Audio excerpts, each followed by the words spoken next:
Good morning fifth class. I am Keshav.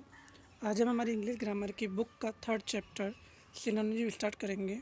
So please first आप अपने book का 40 number का पेज ओपन करेंगे।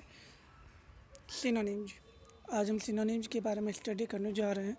सिनोनिम्स को हिंदी में समानार्थी शब्द भी कहा जाता है।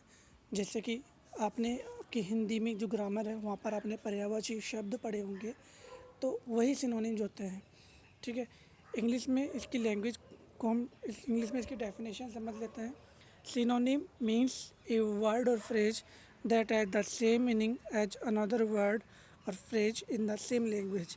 सिनोनिम का मतलब होता है कि एक शब्द या फिर एक फ्रेज यदि शब्दों का समूह that has the same meaning, जो कि जिनका सेम मीनिंग होता है, समान अर्थ होता है, एज अनदर वर्ड दूसरे शब्दों से, और फ्रेज या फिर दूसरे फ्रेज से, इन द सेम लैंग्वेज उसी भाषा में। एग्जाम्पल, बिग का मतलब बड़ा होता है, लार्ज का मतलब बड़ा होता है। मतलब कि बिग यानी बड़ा और लार्ज मतलब बड़ा, तो दोनों सिनोनिम्स वर्ड है। आप बिग का भी यूज कर सकते हो और लार्ज का भी यूज कर सकते हो। Rajat is reading his book. Rajat अपनी पुस्तक पढ़ रहा है। The students are studying their books. और जो बच्चे हैं वो अपनी पुस्तकें पढ़ रहे हैं। तो यहाँ पर रीडिंग और स्टडिंग दोनों समानार्थी वर्ड है। Synonyms from let's learn English. ठीक है, अब हम कुछ वर्ड्स हमारे यहाँ पे दिए हुए हैं जिनके हम समानार्थी शब्द जानने की कोशिश करेंगे। PEACE, पीस का मतलब शांति, तो क्वाइटनेस का मतलब भी शांति होता है। फॉरेस्ट मतलब जंगल, और यहाँ पे जंगल का मतलब जंगल। रूट यानी रास्ता, तो इसका समानार्थी क्या होता है? वे यानी रास्ता। फ्रेंड यानी दोस्त, और कैंपेन यानी दोस्त, दोनों को साथी भी कह सकते हैं। ड्रामा यानी नाटक, प्ले यानी नाटक। ज्वेलरी आभूषण, ऑर्नामेंट आभूषण। इंजरी मतलब चोट पहुँचना, और वुंड इसका मतलब भी क्या होता है? चोट पहुँचना। झील का मतलब उत्साह, और एंथुजियाज्म का मतलब क्या होता है? उत्साह। अटेंटिवली का मतलब होता है परवाह करना। केयरफुली का मतलब परवाह करते हैं। दोनों का मतलब एक ही होता है। चटरबॉक्स का मतलब होता है बातें, बातूनी। जो व्यक्ति बहुत ज़्यादा बातें करता है उसे चटरबॉक्स भी कहा जाता है। इन अदर वर्ड हम उसे टोकेटिक भी कहते हैं। फुलिश यानी मूर्ख, और अनवाइज, अनवाइज का मतलब भी क्या होता है? मूर्ख होता है। रूट वे ऊपर आ चुका है। पोच एंड पोस्चर दोनों एक वर्ड है। किंग और एम्परर दोनों का मीन एक होता है। एक्टिविटी और एक्शन दोनों का मीन एक होता है। इसी तरीके से यहाँ पे जो भी वर्ड दिए हुए हैं उन सब का मतलब एक ही जैसा होता है। शट, क्लॉज, एक, pen, built, make, softly, gently, traditional, conventional.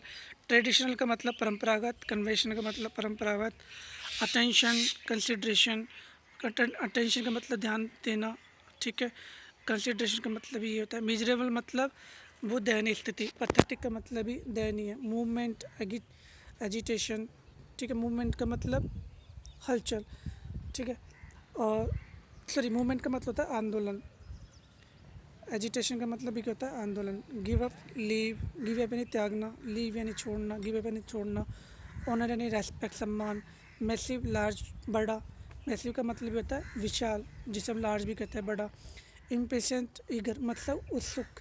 Unjust और अनफेयर, प्लीजेंट और प्लीजिंग, ये सब सिमिलर वर्ड है।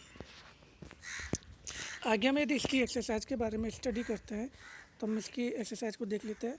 फर्स्ट है, complete the following sentences by filling up synonyms of the word given in bracket against each sentence.